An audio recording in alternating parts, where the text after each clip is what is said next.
There is a moment, and sailors who have lived long enough will tell you about it, when the sea goes quiet in a particular way, not silent. The sea is never truly silent, but there is a quality of stillness that settles over the water just before something significant appears on the horizon.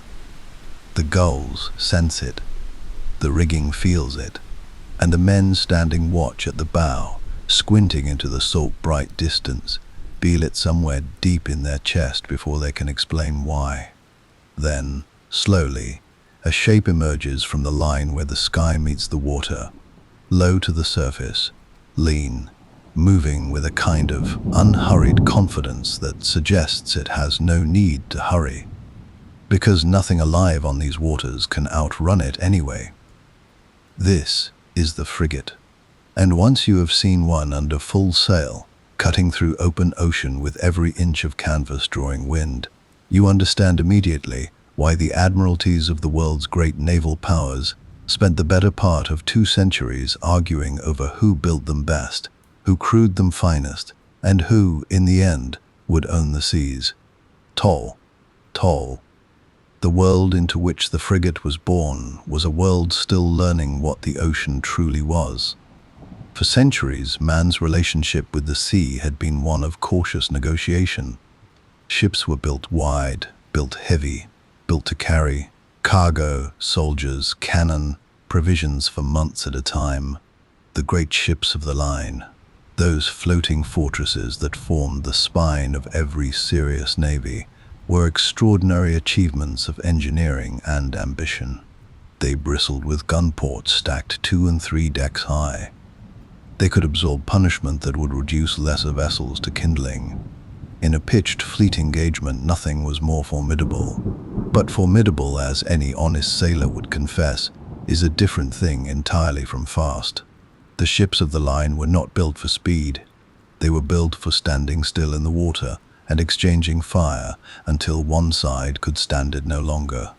Their sheer mass, hundreds of tons of oak, iron, rope, and stored cannon shot, made them ponderous, deliberate creatures.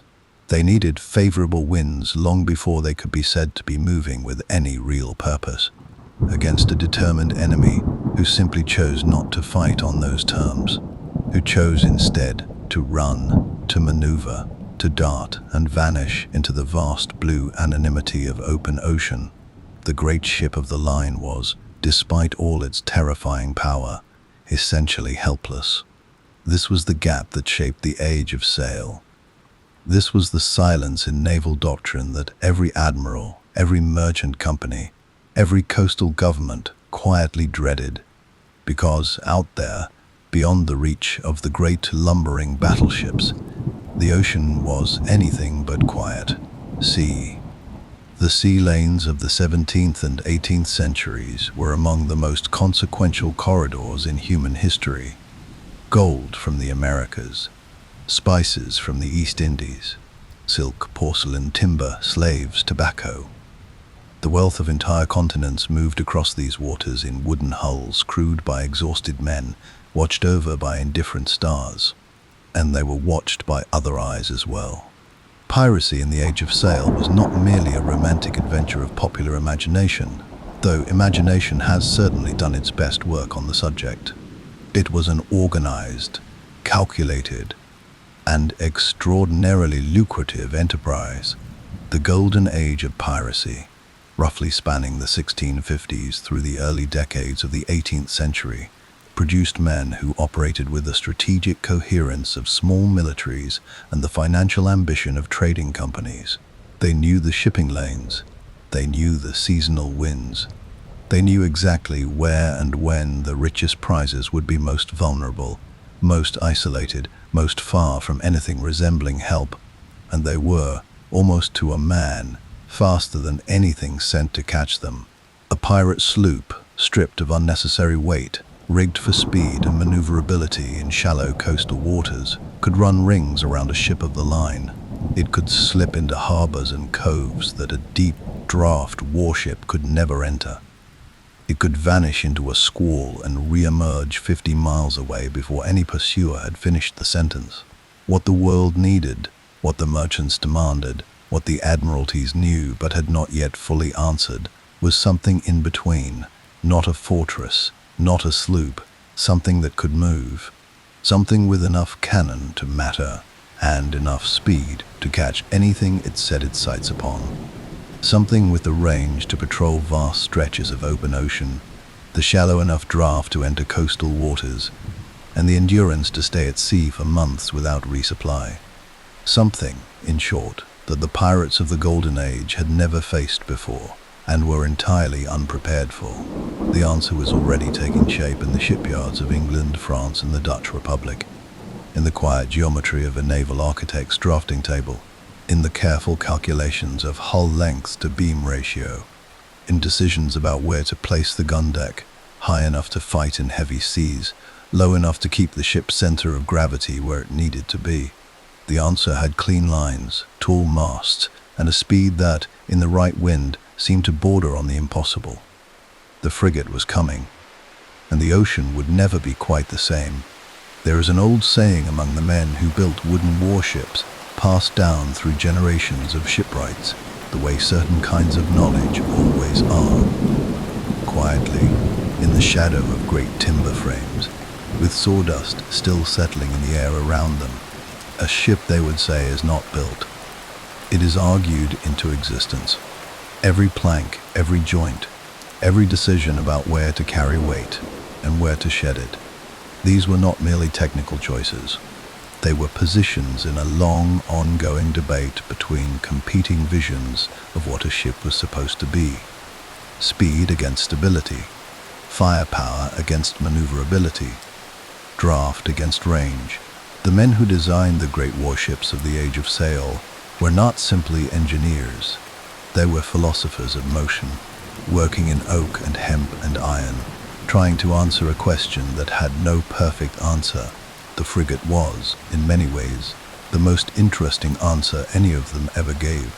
To understand why the frigate represented something genuinely new, it helps to spend a moment with what came before it. The ships that dominated naval warfare in the early 17th century were built around a single governing principle: maximum firepower delivered from a stationary or near-stationary platform. The first-rate ships of the line, the great three-deckers that flew the flags of England, Spain, France, and the Netherlands, carried upwards of 100 cannon arranged in rows along their sides.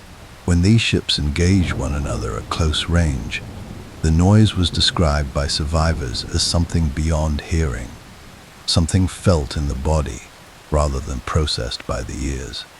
The concussion of a full broadside from a first-rate warship could be heard, on a still day, from 20 miles away. Everything about these vessels was built to support that moment of thunderous, catastrophic violence. The hull was deep and wide to carry the weight of all that iron. The lower gun decks sat close to the waterline, close enough that in anything beyond a moderate swell, the gun ports had to be kept closed for fear of flooding. The masts were tall, certainly, and the sail plan ambitious, but the sheer mass of the vessel meant that converting wind into speed was an exercise in persistent frustration. A first-rate man of war in good conditions might make 8 knots. In less than ideal conditions, considerably less. 8 knots. When you are trying to catch a pirate sloop running before a fresh trade wind, 8 knots is a gentle suggestion, not a pursuit. The smaller vessels on the opposite end of the spectrum, the sloops, the brigs, the schooners that pirates and privateers favored, were everything the ship of the line was not. Light, responsive, fast. A well-built sloop could make 12 or 13 knots in the right conditions and could turn on something approaching a sixpence. But it carried only a handful of small guns and could not, under any realistic circumstances, stand and fight a warship. Its entire defensive strategy was the same as its offensive one: go somewhere else, quickly. What the naval architects of the mid-17th century began to sketch out, tentatively at first, then with growing confidence, was a vessel that sat in the commanding ground between these two extremes. And the particular genius of what they eventually arrived at was that it did not simply split the difference. It found, in that middle space, something that had not previously existed. It found a design where speed and firepower did not cancel each other out, but rather balanced, delicately, precisely, elegantly, in a way that made each quality more effective because of the other. The defining characteristic of the frigate, the thing that every subsequent refinement came back to and built upon, was the single gun deck. This sounds, stated plainly, like a limitation, and in one sense, it was. A frigate carried fewer guns than a ship of the line. A typical frigate of the mid-18th century might mount between 28 and 40 cannon on its main gun deck, compared to the 74 or more carried by a standard ship of the line. In a direct exchange of broadsides at close range, the frigate would come off considerably worse. But the single gun deck was not a compromise. It was the whole solution. Here is why it mattered so profoundly. By eliminating the weight of a second or third gun deck, all that iron, all that timber reinforcement, all that additional structure required to support the load, the frigate's designers freed themselves to make choices that would otherwise have been impossible. The hull could be made narrower relative to its length, giving it a sleeker profile in the water and dramatically reducing drag. The gun deck itself could be positioned higher above the waterline than in a ship of the line, which meant that gun ports could remain open and operational in sea conditions that would have forced a first rate to batten down and wait. The masts could be taller and the sail plan more ambitious relative to the ship's displacement, which meant that in a given wind, the frigate could generate more forward drive per ton of ship than almost anything else afloat. The result, when these factors combined, was a vessel with a turn of speed that contemporary observers found genuinely startling. A well-built frigate of the 1740s or 1750s could sustain 13 or 14 knots in favorable conditions. In exceptional circumstances, with the right hull, the right rigging, and a crew who knew what they were doing, there are recorded instances of frigates achieving something approaching 16 knots. For a wooden sailing warship, this was extraordinary. This was the kind of speed that changed the strategic calculation of an entire ocean, because now, for the first time, the Navy could send something after a pirate that the pirate could not simply outrun. To spur quell. The hull form that made this possible deserves its own quiet moment of admiration. Naval architects of the period worked without the benefit of modern hydrodynamics. They had no computer modeling, no towing tanks, no mathematical tools beyond basic geometry and arithmetic. What they had was observation accumulated over generations. They watched how hulls moved through water. They noted which shapes left smooth, clean wakes, and which ones churned the water into turbulence that wasted energy. They understood, instinctively if not mathematically, that the relationship between a hull's length and its beam, the ratio of how long a ship was to how wide it was one of the most important variables in determining how fast it would move. The early ships of the line had length-to-beam ratios of perhaps 3:1, or even less. Short, wide, stable, powerful, slow. The frigate pushed this ratio to somewhere between 4 and 5:1. Long, narrow, responsive. The hull cut through the water rather than pushing it aside. The bow was fine and sharp, where older designs had been blunt and rounded. The underwater sections, those parts of the hull below the waterline that the eye never saw, but that the water was in constant conversation with, were shaped with a care and sophistication that would not receive proper scientific explanation for another century. But that worked regardless. The French, it should be said, had a particular genius for this. French naval architects of the 18th century, men like Pierre Morineau and, later, the remarkable Saint family of designers, produced frigate hulls that their English counterparts, to their considerable frustration, found themselves repeatedly trying to copy.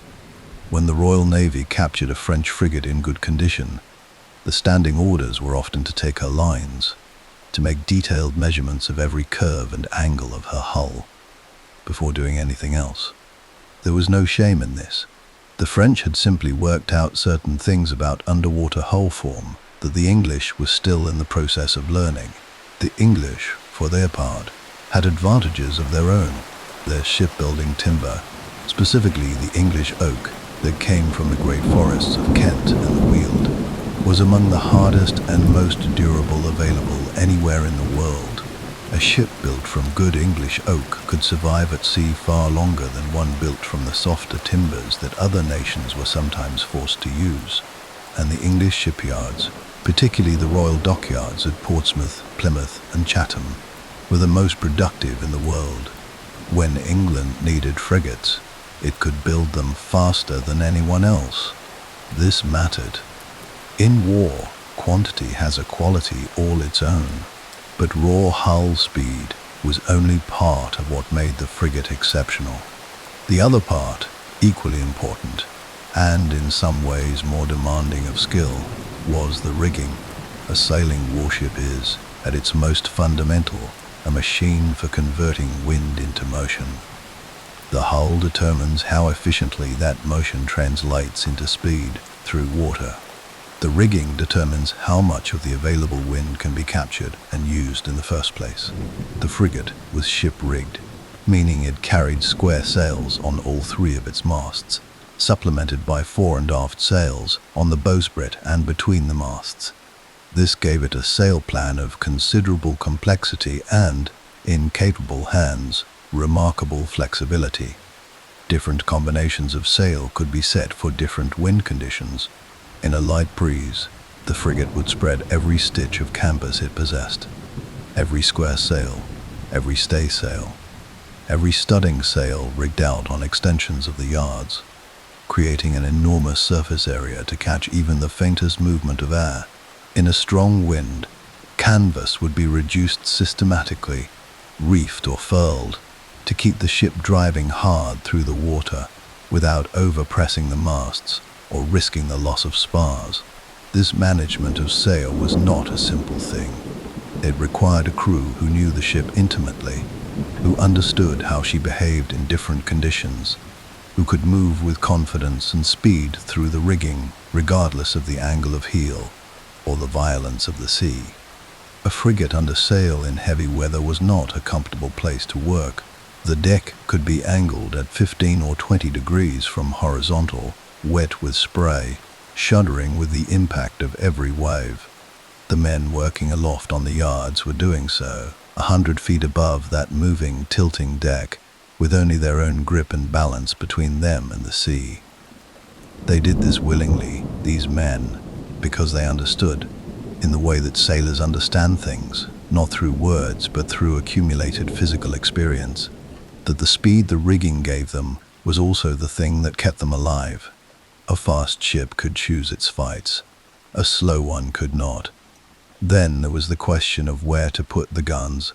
For a vessel built around a single gun deck, the placement of armament was both simpler and more constrained than in a ship of the line, and the choices made in this arena defined much of the frigate's tactical character. The main battery, the primary fighting guns, sat in the frigate's waist, along the main gun deck, running in rows of ports down either side of the ship. On a typical frigate of the mid to late 18th century, these would be 12-pounder guns, cannon that fired a solid iron ball weighing 12 pounds with a muzzle velocity sufficient to penetrate the sides of most wooden warships at combat ranges. Later frigates, as the design matured and hulls were strengthened, mounted 18-pounders, and eventually some of the heaviest frigates, the so-called super frigates that would appear toward the end of the Age of Sail, carried 24-pounders that would not have been out of place on a ship of the line. Above the main gun deck, on the upper works, the forecastle at the bow and the quarterdeck at the stern, the frigate carried additional lighter guns. These were typically 6 or 9-pounders in earlier vessels, used for close-range work and for engaging smaller adversaries. The quarterdeck guns also served an important tactical purpose. They could be brought to bear on an enemy directly ahead or astern, angles from which the main broadside guns could not fire. In the complex, turning geometry of a sea battle, These chase guns, as guns positioned to fire directly forward or aft were known, could mean the difference between an engagement that remained under control and one that did not. What the frigate's armament lacked in sheer weight of broadside, it compensated for in the elevation from which it could be delivered. With the gun deck positioned well above the waterline, a frigate could fight effectively in sea states that would have silenced a ship of the line's lower deck guns entirely. In the North Atlantic in winter, or in the Bay of Biscay when the westerly swells were running. This was not a minor advantage. It was the difference between being able to fight at all and being forced to wait for calmer weather while your enemy escaped. Also, there was one final element of the frigate's design that is perhaps less celebrated than its speed or its guns, but that was in many ways equally essential to its effectiveness: its range. The frigate was built to be self-sufficient at sea for extended periods. Its hold, while not as cavernous as that of a ship of the line, was efficiently organized to carry provisions: salt meat, ship's biscuit, dried peas, barrels of fresh water and beer. For months at a time, it carried spare timber and rope for emergency repairs. It carried enough powder and shot for sustained operations without resupply.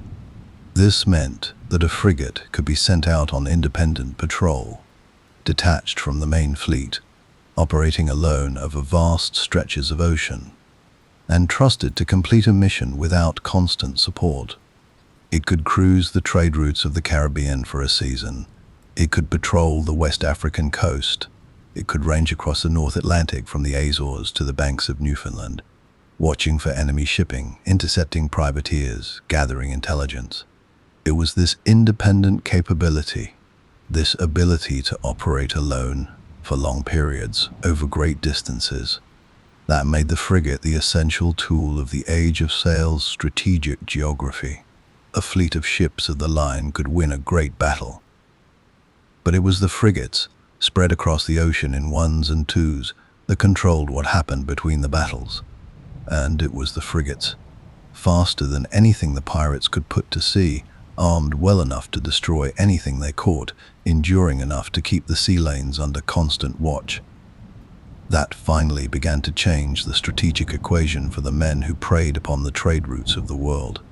For a pirate captain standing at the stern of his vessel, scanning the horizon as he had always scanned it, the mathematics that had once made his profession so attractive were quietly, irrevocably beginning to shift. The ships were getting faster, the navy was getting longer arms, and the ocean, which had once felt like an infinite refuge, was beginning, just slightly, to feel smaller. Close your eyes for a moment and try to place yourself there. It is early morning, somewhere in the North Atlantic, in the years around 1750. The sun has not yet fully cleared the horizon, and the light that sits over the water is that particular shade of grey gold that belongs only to the open ocean at dawn, a color that painters have tried to capture for centuries and that no painting has ever quite managed to hold. The frigate is running before a steady northwesterly, and she is moving well. You can feel it in the deck beneath your feet, not the violent, lurching motion of a vessel fighting the sea, but something smoother, more purposeful. A long, rolling surge that lifts the bow, runs the length of the hull, and releases at the stern in a hiss of white water that trails away behind you into the half-dark. The sails above are full and drawing. The rigging hums at a pitch that rises and falls with the gusts, and all around you, in every direction to the edge of the world, there is nothing but open water. This is what the frigate was made for, not the harbor, not the anchorage, not the carefully choreographed geometries of a fleet engagement. The frigate was made for exactly this: deep ocean, long horizons, and the particular freedom of a ship moving fast and alone through an immensity of water. The crew of a frigate in this period numbered somewhere between 250 men, depending on the size of the vessel and the generosity of the naval establishment in providing them. This was a considerably smaller complement than a ship of the line, which might carry 500 or 600. and that smaller number was itself a deliberate design choice.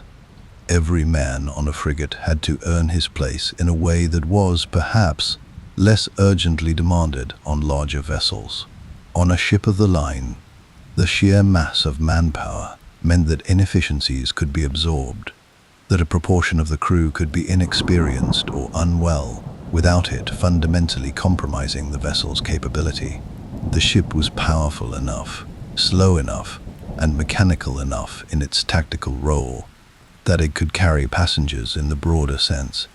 Men who pulled ropes when told to, and loaded cannon when required, but who brought no particular skill or initiative to the work. A frigate tolerated none of this. The sail plan was too complex, the demands of independent operation too varied, and the margin for error in a fast-moving vessel too thin for any member of the crew to be merely decorative. Every man had a station. Every man had a role that required genuine competence. The top men, those who worked the highest sails on the upper yards, needed physical courage, sure-footedness, and a detailed understanding of how the rigging behaved in different conditions. The gun crews needed to be drilled to a standard where they could load and fire in the rolling, unpredictable motion of an active sea without killing themselves or each other. The helmsman needed to hold a course with precision through conditions that were constantly varying, reading the feel of the wheel and the pull of the current as much as the compass bearing. And all of them, every last man from the captain on the quarterdeck to the youngest ship's boy in the powder magazine, needed to be able to function when they were cold, when they were exhausted, when they had not slept properly in 3 days, and when the ship was doing everything in its considerable power to make the simple act of remaining upright a matter of genuine concentration. 2. Life aboard a frigate was governed by a rhythm that had nothing to do with the rising and setting of the sun. The ship's day was divided into watches, 4-hour periods, during which half the crew was on deck and working while the other half was, in theory, resting below. The division into port watch and starboard watch meant that every man rotated through the cycle continuously, sleeping when he could, working when his watch demanded it, existing in a state of managed, permanent tiredness that the body eventually adapted to in the way that bodies adapt to almost anything given sufficient time. Below decks, the living spaces were arranged with a practicality that left no room for sentiment. The men slept in hammocks slung from the beams of the lower deck, each man allocated a space of 14 inches in which to hang his hammock and lay his body. When the hammocks were full and every man was in his bunk, the space was close, warm, and loud, with the sounds of sleeping men and the constant groaning of the ship's timbers. It smelled, as one might imagine, salt water and unwashed bodies and bilge water and rope tar and wood smoke from the galley forward. These were not smells that announced themselves separately. They combined into something that was simply the smell of the ship, as distinctive and total as any environment creates for the people who live inside it. Men who served aboard frigates and later went ashore for extended periods occasionally wrote about missing it, that particular combination of salt and tar and close-packed human habitation, in the way that people miss the smell of the places where they were young. The food was, by any modern standard, austere. Salt beef or salt pork, boiled until tender, or at least boiled. Ship's biscuit that was hard enough to serve as a building material in calm conditions, and that was frequently inhabited by weevils, which experienced sailors had long since made their peace with. Dried peas boiled into a thick grey porridge. Oatmeal. Occasional rations of cheese and butter from the ship's stores, increasingly rancid as the voyage lengthened. And beer. Small beer, weakly fermented, kept in barrels in the hold, which was safer to drink than the water, and which provided a modest caloric supplement to a diet that was, by the end of a long patrol, beginning to show its limitations in the faces and bodies of the men consuming it.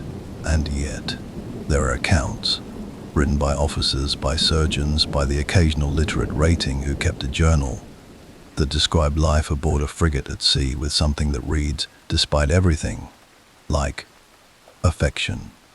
The friendships made in those cramped spaces were, many wrote, among the most durable of their lives. The shared experience of hardship, of danger, of the particular beauty that the open ocean offers to those willing to live upon it. These things created bonds that landsmen, with their comfortable beds and reliable meals, found difficult to understand. Ty. The captain of a frigate occupied a world within a world. He had his own cabin at the stern, a space that, by the standards of the lower deck, was palatial, perhaps 15 feet wide, running the full breadth of the ship, lit by the great stern windows that gave him a permanent, unobstructed view of the frigate's wake. He ate separately, at his own table, often with his officers as guests. He slept in a real bed rather than a hammock. He had, in the most literal sense, room to stand upright and turn around. But this relative comfort came at the price of a solitude and a weight of responsibility that no amount of physical comfort could fully ease. The frigate captain, more than almost any other naval officer of the age, operated alone. A captain of a ship of the line was part of a fleet, surrounded by other vessels, subject to the orders of an admiral who could be signaled or consulted. His decisions, while important, existed within a larger framework of command and collective action. The frigate captain had none of that. Once detached from the fleet and sent out on independent patrol, he was the highest authority within his world for months at a time. Every decision, tactical, navigational, disciplinary, medical, was his and his alone. If he made a mistake, there was no one to catch it before its consequences arrived. If he encountered a situation his orders had not anticipated, and the ocean, endlessly inventive, almost always produced situations that orders had not anticipated, he had to decide, and decide correctly, relying on nothing but his own judgment and his knowledge of his ship. The men who did this well became legends, not always famous legends. The names of frigate captains are less well remembered than those of admirals, but legends within the naval world, whose reputations traveled ahead of them from port to port, carried in the conversation of sailors who knew what it meant to handle a ship well. The men who did it poorly disappeared, in one way or another, into the vast silence of the sea. There was a moment in the life of every frigate that every man aboard knew instantly when it arrived. The lookout's cry from the masthead, "Sail ho!"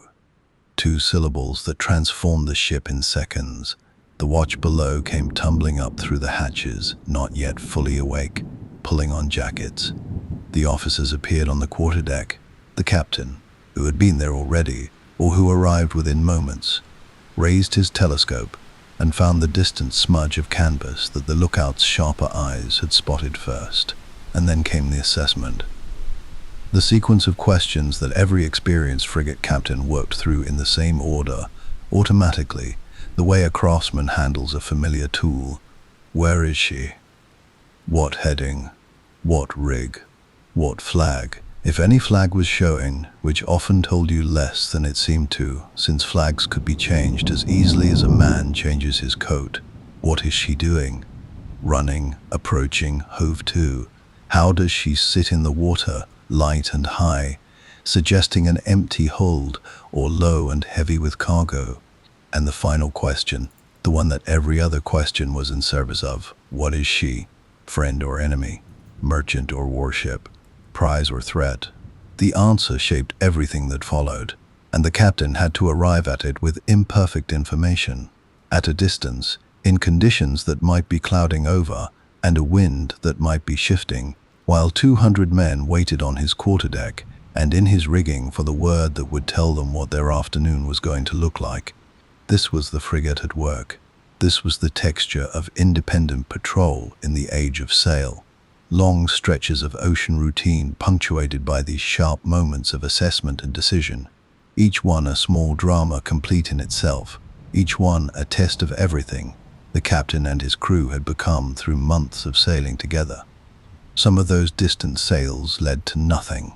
Neutral vessels, friendly merchantmen, ships already accounted for in the intelligence picture. The telescope would close, the order would come to resume course, and the ocean would settle back into its ordinary rhythms. But some of those sails led somewhere else entirely. Some of them, when the frigate came up hull down and the distant vessel finally resolved into something recognizable, turned out to be exactly what the frigate had been sent out across all these miles of open water to find. And in those moments, with the signal guns loaded, the boarding party standing ready, and the frigate driving hard across the last mile of water between them with every sail drawing, the full meaning of everything that had gone into building her, crewing her, and sending her out here alone became suddenly and completely clear. She was fast enough. She had always been fast enough. The question that remained, the question that hung in the salt air between the two vessels as the distance closed, was whether whatever lay ahead of her knew it yet. To understand what the frigate meant to the pirates of the Golden Age, you first have to understand what the Golden Age of piracy actually was. Not the version that popular imagination has assembled over the centuries from fragments of romance and adventure. Not the tricorn hats and the theatrical villains and the gleaming cinematic cutlasses. The real thing, which was, in its own way, considerably more interesting. The Golden Age of piracy. That concentrated explosion of maritime predation that reached its peak in the years between roughly 1690 and 730, was in many respects a product of geopolitics rather than individual wickedness.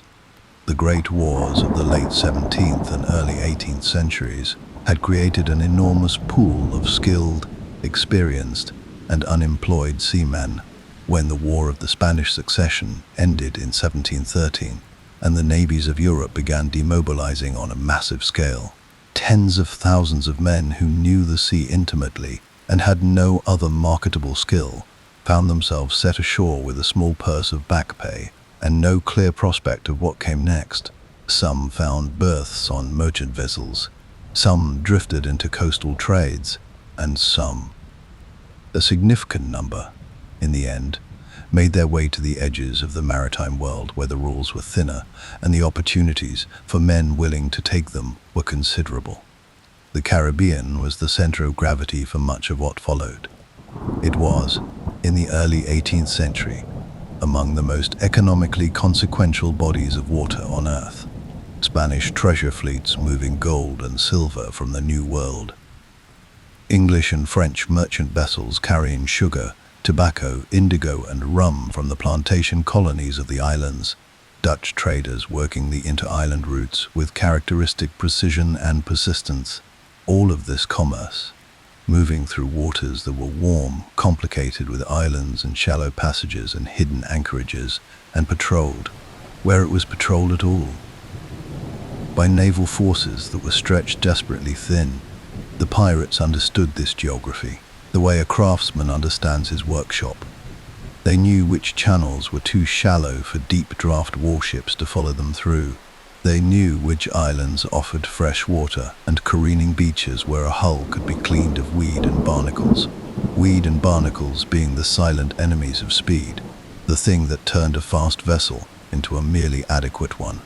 They knew the seasonal patterns of trade winds and hurricane seasons. They knew when the treasure fleets sailed and which routes they favored. And they had built, over years of accumulated experience and shared knowledge, a way of operating that was suited precisely to this environment and to the enemies who were trying to suppress them. See, the pirate vessel of the Golden Age was not, in most cases, the grand ship of popular imagination. The largest and most famous pirates, Blackbeard, with his captured French slaver the Queen Anne's Revenge, Bartholomew Roberts, who at the height of his career commanded a small fleet, did sometimes operate from vessels of considerable size. But size was generally the enemy of what pirates needed most, which was the same thing the frigate was designed to provide: speed and maneuverability in the specific waters where they operated. The preferred vessel for most pirate operations was the sloop, The sloop was a single-masted vessel, fore and aft rigged, drawing relatively little water, in the right hands. And pirate crews, whatever their moral character, were frequently excellent sailors. A sloop could make remarkable speed on almost any point of sail. It could enter harbors and coves that were inaccessible to larger vessels. It could turn inside a pursuing warship's turning circle, cutting across angles that the larger vessel simply could not match. And it could, when the occasion demanded, be made to disappear into the intricate geography of the Caribbean islands with a thoroughness that had been making naval commanders curse steadily for decades. The sloop's armament was modest by naval standards, perhaps 8 to 12 guns, usually smaller calibers, but it was sufficient for the pirates' purposes.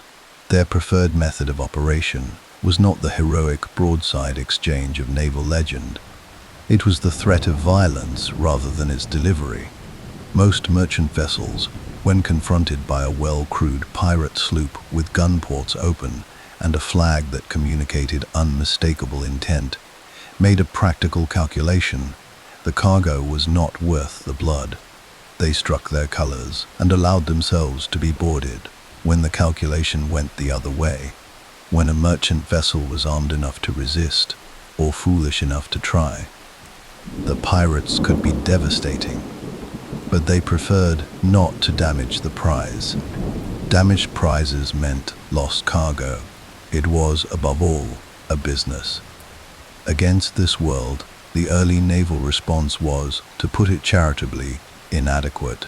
The ships of the line that represented the bulk of English and other naval power were simply wrong for the environment. They could not follow pirates into shallow water. They could not match the sloop's speed on many points of sail. They could not sustain independent patrols of sufficient length and range to cover the vast island-studded geography of the Caribbean effectively, and their crews, often suffering from the tropical diseases that made Caribbean service a sentence to be dreaded, were frequently too reduced and too weakened to man them properly.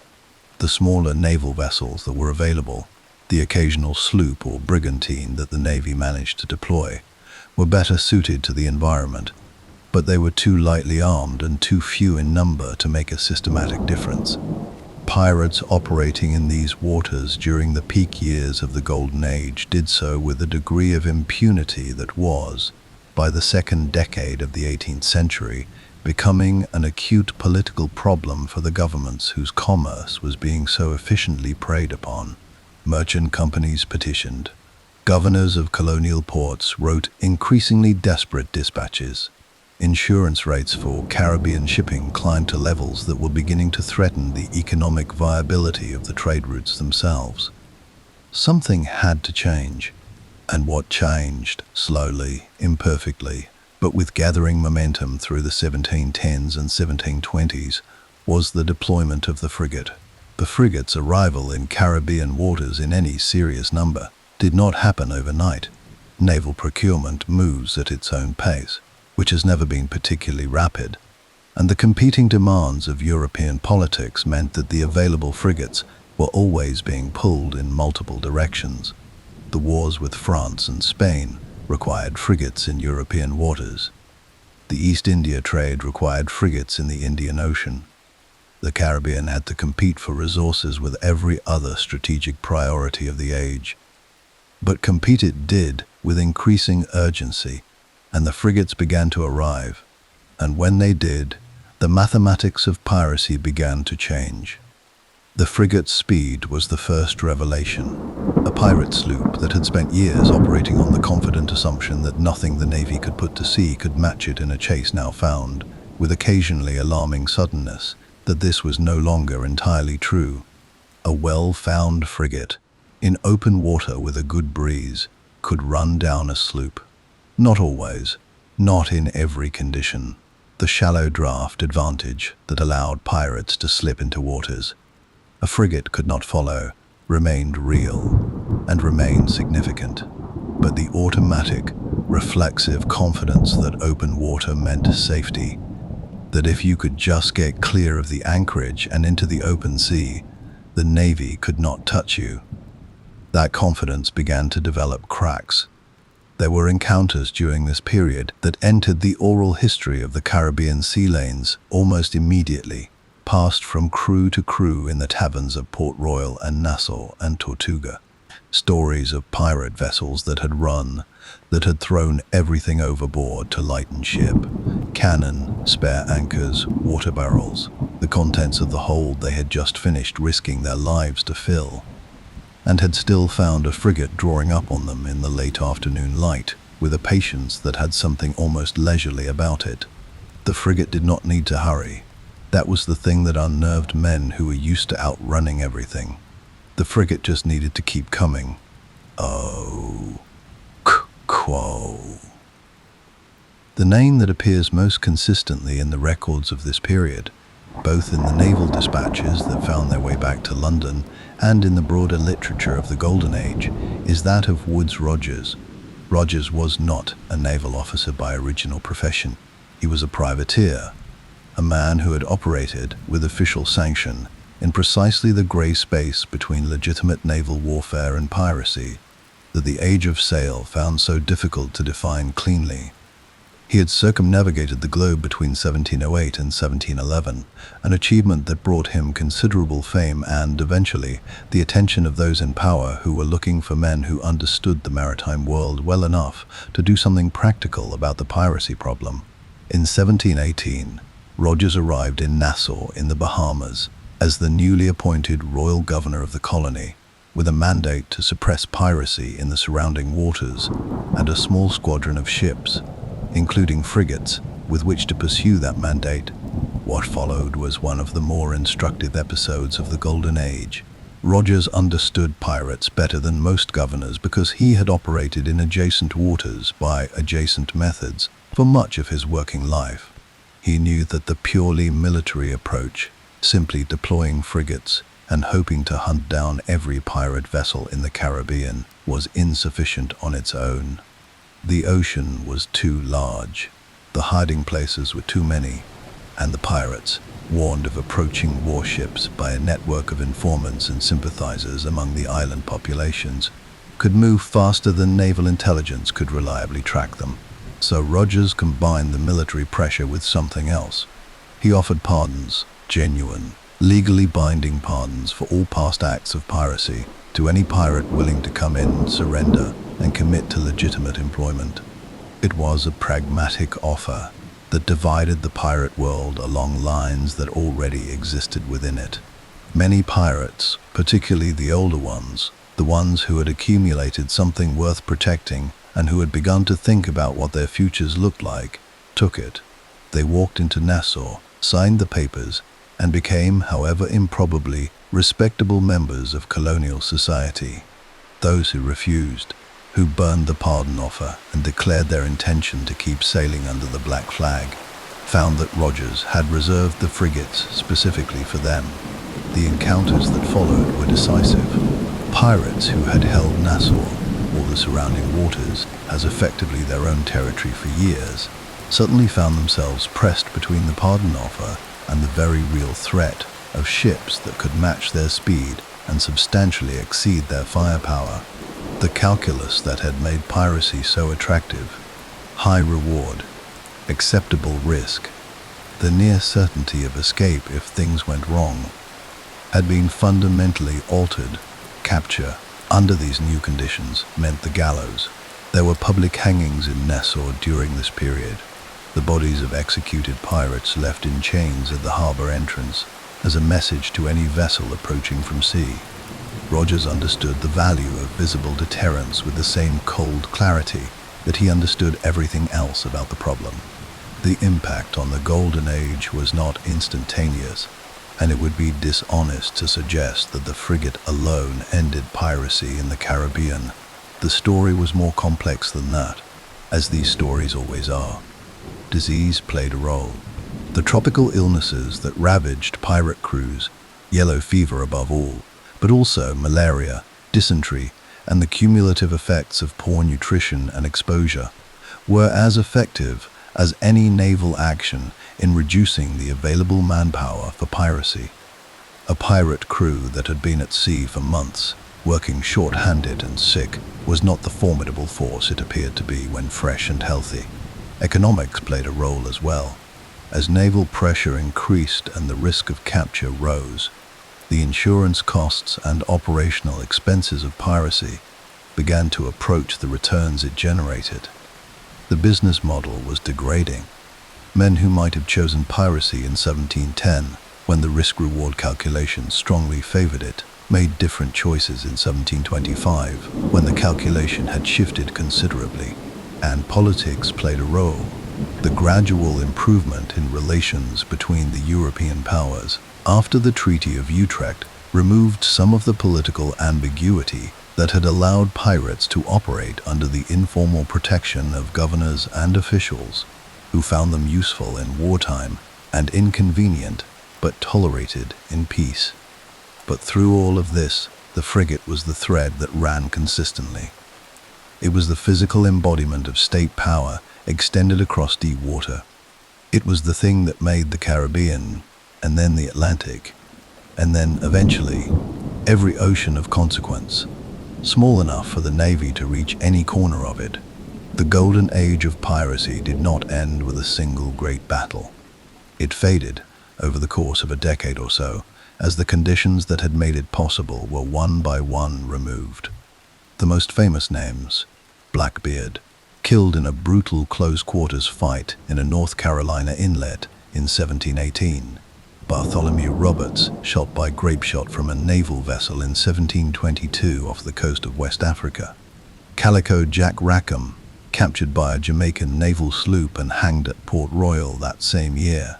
These endings were not glamorous. They were the practical conclusions of a practical problem being solved by practical means, and in the background of each of them, in the naval dispositions that made the captures possible, in the increased patrol coverage that narrowed the pirates' room to maneuver, in the simple, persistent fact that the ocean was no longer the refuge it had been.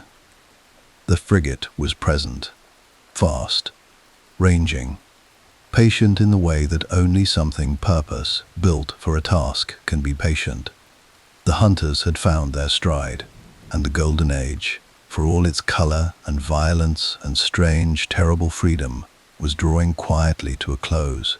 There is a particular phrase that appears, with remarkable consistency, across the private correspondence of almost every significant admiral of the 18th century. The wording varies. The frustration beneath it never does. "I am in want of frigates." Nelson wrote it, Hawke wrote it, Rodney wrote it. De Grasse, commanding the French fleet in the Caribbean, expressed the same sentiment in different language with the same edge of controlled desperation beneath the formal prose. Even the great admirals of the Dutch Republic, whose naval tradition was among the oldest and most distinguished in the world, made their own versions of the same complaint. Every admiral, in every war, in every theater of the age of sail, wanted more frigates than he had. This fact alone tells you something essential about what the frigate had become by the middle of the 18th century. It had moved from being an interesting tactical innovation to being the fundamental nervous system of fleet warfare. Without it, an admiral was, in a very real sense, blind. The role of the frigate within fleet operations was one of the most important and least understood by those who were not part of the naval world. In the popular imagination of the age, and in much of the historical writing that followed it, naval warfare consists of the great fleet engagements, those vast, thunderous set pieces where two lines of ships of the line passed one another at close range and exchanged broadsides in contests of endurance and nerve that could last for hours. The Battle of Trafalgar, the Battles of the Saints, Cape St. Vincent. These were the events that shaped reputations, decided wars, and provided the material for the heroic paintings that hung in government buildings and admiralty offices for generations. And they were genuinely decisive, these great battles. They mattered enormously, but they were also relatively rare.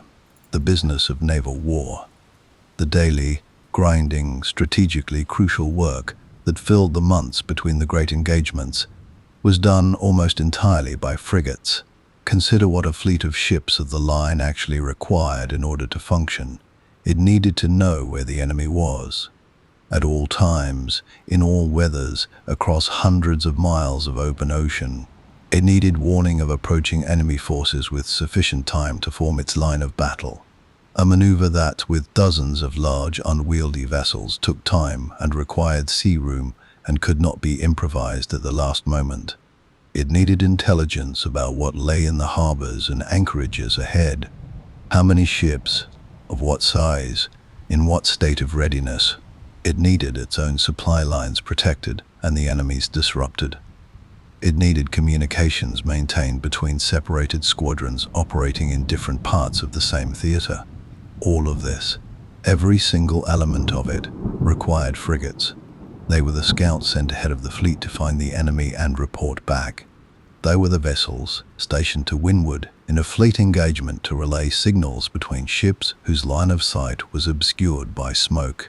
When the great battle was over, they were the ships sent to pursue the fleeing enemy, to harry the damaged vessels that could not make their escape cleanly, and to prevent them from reaching harbor and repair.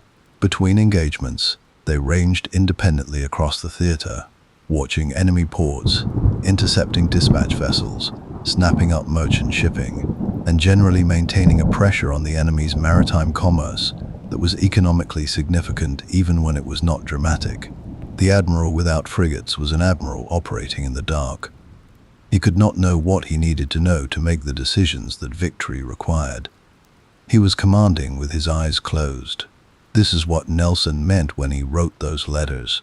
Not merely that he was short of ships, though he was often desperately short, but that he was short of the specific capability that made everything else possible.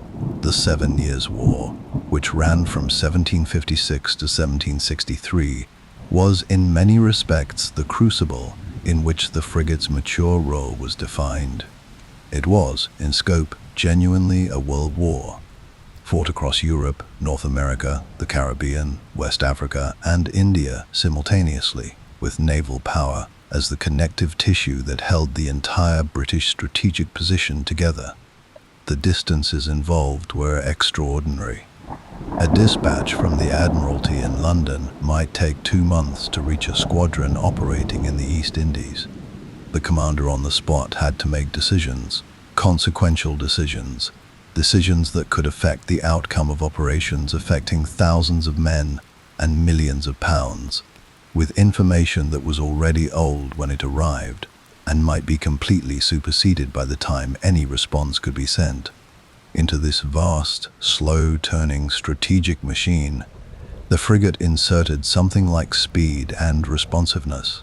The frigate captains of the 7 Years' War operated with a degree of independent authority that would have been inconceivable in a land campaign of comparable scale.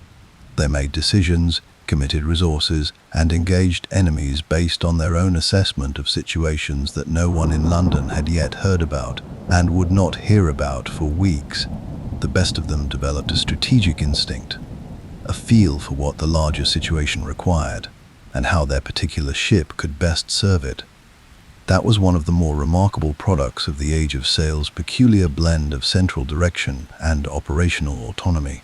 It was during this period that the concept of the frigate captain as a specific type, almost a separate species within the naval officer class, began to crystallize. These were men who had been tested by independent command, in a way that officers serving in the fleet, however competent, had not. They had made mistakes in front of no audience but the sea, and corrected them. They had found solutions to problems that their orders had not anticipated, because their orders could not anticipate everything. They were, by the standards of the age, remarkable men. But the American Revolutionary War that followed provided the frigate with some of its most consequential and some of its most embarrassing moments. Consequential, because the struggle for control of North American coastal waters was fought almost entirely by frigates and smaller vessels. The great ships of the line were present in American waters during certain phases of the conflict, most critically during the French intervention that transformed a colonial rebellion into a global war. But the day-to-day naval reality of the American coast was a frigate war. Raiding, patrolling, escorting, blockading, all the tasks that sat below the threshold of fleet engagement, but that cumulatively shaped the strategic environment as much as any battle. Embarrassing, because it was during the American Revolutionary War that the Continental Navy, and later, with greater effect, the privateers operating under American letters of marque, demonstrated something that the Royal Navy found profoundly uncomfortable to acknowledge. American-built ships and American-trained crews could fight frigates extremely well.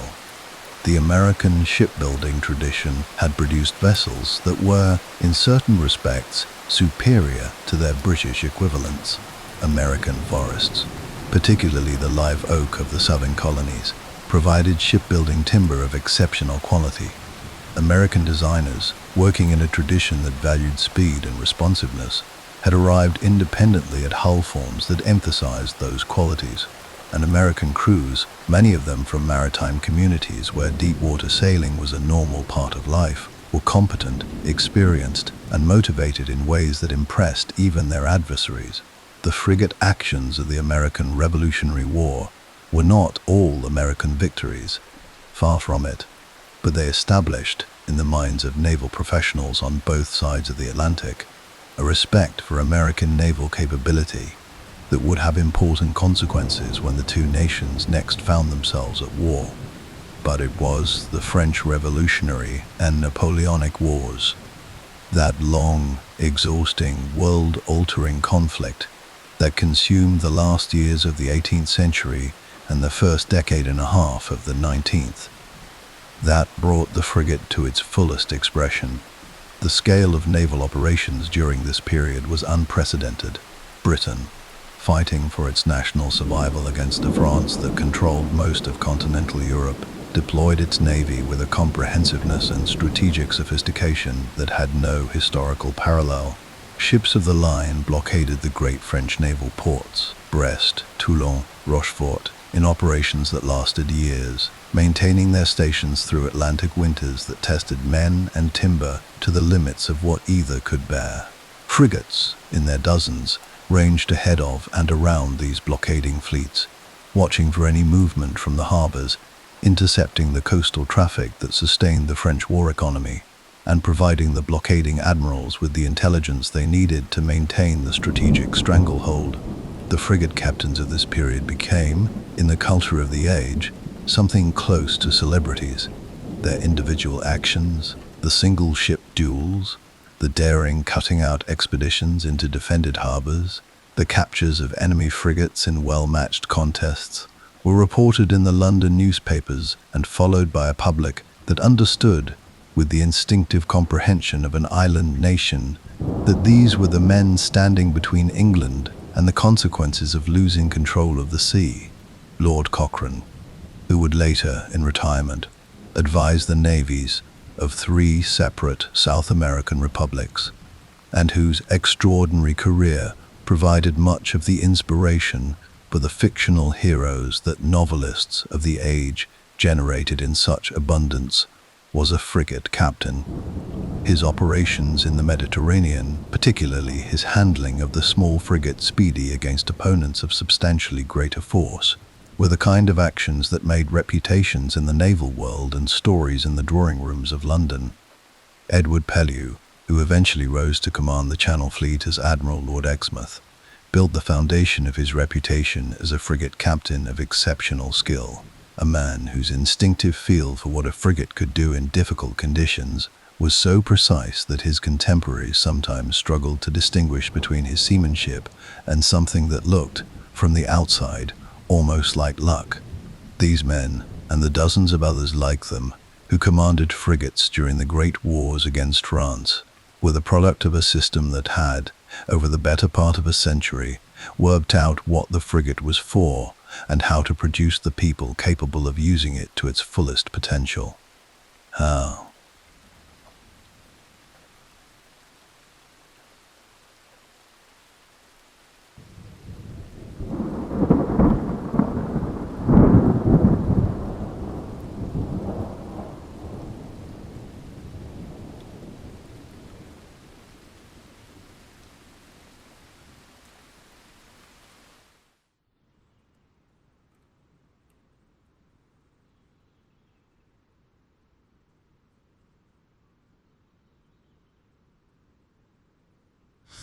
The frigate had entered the century as a promising innovation, a clever answer to a specific tactical problem. It left the Napoleonic era as the essential instrument of maritime power, the vessel without which nothing else that the Navy attempted was fully possible. It was the eyes of the fleet and the arm of the state extended across deep water. It was the thing that connected the strategic intentions of governments to the physical realities of distant oceans. Without it, the great ships of the line were merely very large, very expensive objects floating in harbors. With it, they were the cutting edge of the most powerful strategic instrument in the world. The admirals had always known this. That was why they were always asking for more. "I am in want of frigates." 4 words that contained, in their quiet urgency, an entire understanding of what sea power actually meant and how it actually worked in the age of sail. The ocean was large. The work was endless. And there were never enough of them. Nothing in the story of the frigate is more quietly remarkable than what happened to it after the age of sail ended. Most of the great instruments of an era die with it. The longbow, the chariot, the war galley. These things belonged so completely to their moment that when their moment passed, they passed with it, leaving behind only the artifacts and the paintings and the careful reconstructions of historians. They became objects of study rather than objects of use. The frigate did not do this. It adapted. It transformed. It shed its wooden hull and its canvas sails the way a living thing sheds a skin it has outgrown. And it emerged on the other side of the Industrial Revolution still recognizably itself, still defined by the same core logic that had made it essential in the age of sail, still fast relative to its contemporaries, still built for independent operation over long ranges, still the vessel that navies sent out alone to watch, to intercept, to project power into distant waters. The name endured because the idea endured, and the idea endured because it was right. Chavio. The transition began, as most transitions do, gradually and then all at once. The first decades of the 19th century saw the wooden sailing frigate reach the absolute peak of its development as a type. The great American frigates, Constitution, United States, Constellation, were the finest expression of what the age of sail's shipbuilders could achieve. Larger than the British frigates, they were designed to fight, built from live oak that was nearly impervious to enemy shot, rigged with a skill and confidence that reflected a generation of hard-won American seamanship. They were, by almost any measure, the best frigates ever built in wood. The War of 1812 demonstrated this in terms that the Royal Navy found deeply uncomfortable. Constitution's defeat of HMS Guerriere in August of that year, a frigate action that lasted less than an hour and left the British vessel a helpless, dismasted wreck, sent a shock through the naval establishment in London that resonated for years. The ship that had seemed invincible was not. The Americans had built something better, and they had proved it in the most unambiguous way available. But even as these magnificent wooden vessels were establishing their place in the history of naval architecture, the forces that would make them obsolete were already gathering momentum elsewhere. Steam power had arrived on the water by the early 19th century, initially in the form of paddle-wheel vessels that were too slow, too unreliable, and too vulnerable to be taken seriously as warships. A paddle wheel mounted on the side of a ship was, among other things, a large, slow-moving target that a single enemy shot could render useless. Naval officers watched the early steamships with a mixture of fascination and professional skepticism that is common in every era when a new technology presents itself before it is quite ready. The screw propeller changed this calculation entirely when naval architects and engineers worked out, in the 1840s, that a propeller mounted beneath the stern of a vessel, submerged, protected, out of the line of enemy fire, could drive a ship through the water with a reliability and efficiency that no sailplan had ever matched. The response from the world's navies was swift. Within a decade, The major naval powers were building steam-powered warships in numbers, and the question of what role the frigate would play in this new world had to be answered from first principles all over again.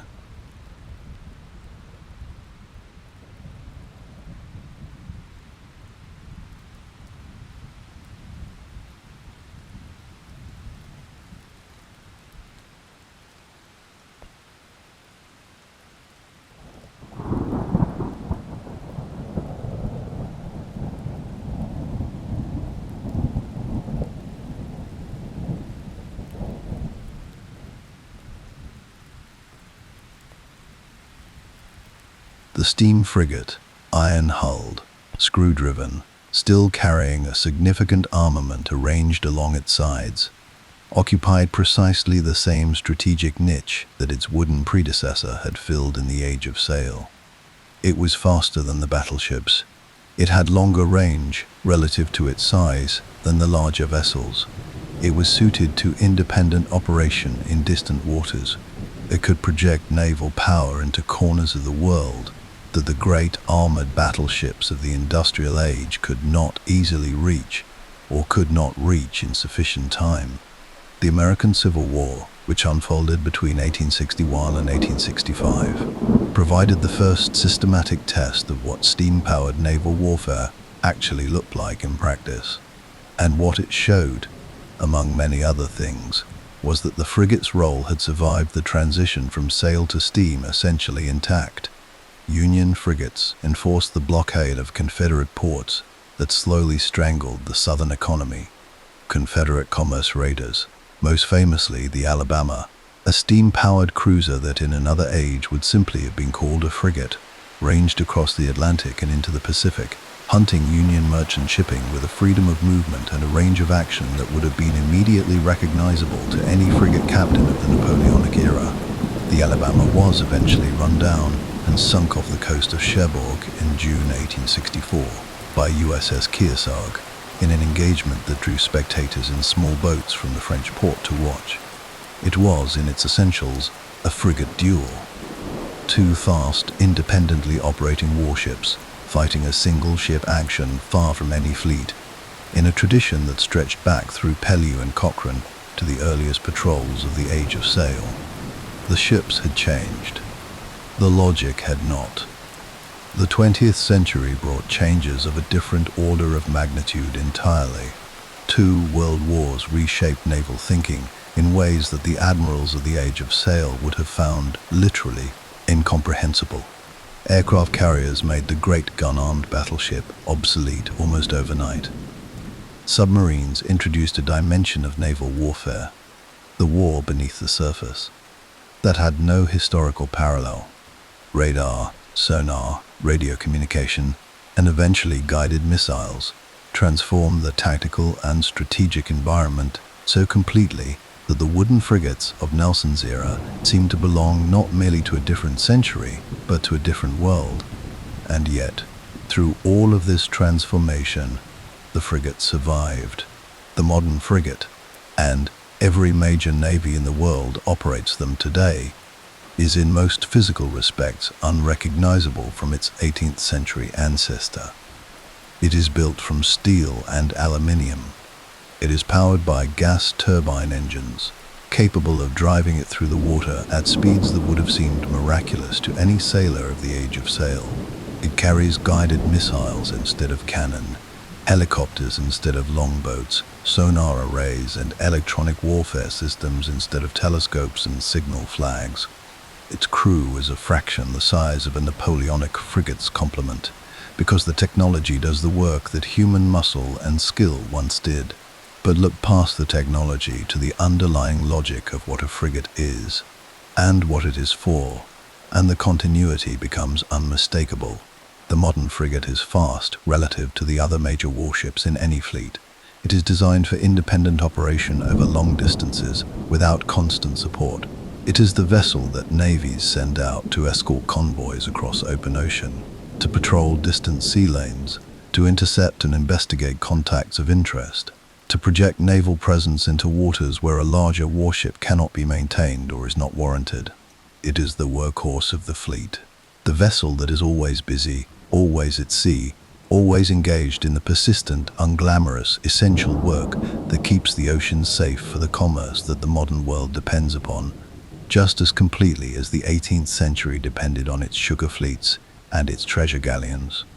Every admiral who ever wrote, in frustration or desperation, that he was in want of frigates, would recognize immediately what his modern successors are describing when they talk about the frigate's irreplaceable role in fleet operations. The technology is different. The need is identical. There is a particular quality to things that are genuinely, fundamentally right. They do not require constant reinvention.